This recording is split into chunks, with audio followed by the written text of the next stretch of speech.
It's the 27th annual Good Guys West Coast Nationals, and of course we're celebrating 30 years of Good Guys.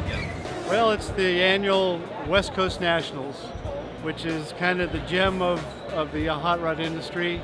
Has been for all 27 years I've been here. I've been here since day one. I've been a supporter of Good Guys since day one. We've been coming to this event since its inception, actually. This is our 27th year here, and I got to tell you, just from a personal standpoint, Pleasanton's one of my favorite venues of the year. We set up here in the August event and sometimes in the spring. I've been to several of the All-American get-togethers as well. I don't think there's a nicer fairgrounds in the country. Weather's beautiful, no humidity, lots of great people. This is just a great place for an event. Well, the facility's fantastic. Here we have trees and lawn, and of course the Good Guys puts on a fabulous event. I mean, you come here and be entertained, whether it be music or fuel-burning dragsters or whatever. It's fabulous, fabulous. Good Guys is where the action is. It's where the car people come. It's where the cars come. These are the cream of the crop cars. These are the best of the best. And whether they're rat rods and in primer, or whether they're just off the Detroit Autorama, this is where it happens, and this is where everybody wants to be. Pleasanton is really Mecca for us. Mole Coachworks is a place where we hand make things, and we don't buy everything, so we make unique parts. We try to make our cars special in that respect, to the point where sometimes we make the entire car from scratch. We're with Vintage Air, and Vintage Air is we manufacture, design air conditioning systems for old cars, for hot rods. Currently I work for a company that's a manufacturer in the industry. We do 25 to 30 shows a year. This is by far my favorite.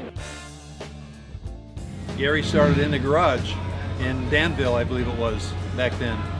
They took a chance. They had an idea. They had a dream. And here we are 30 years later, and it's just rocking and rolling.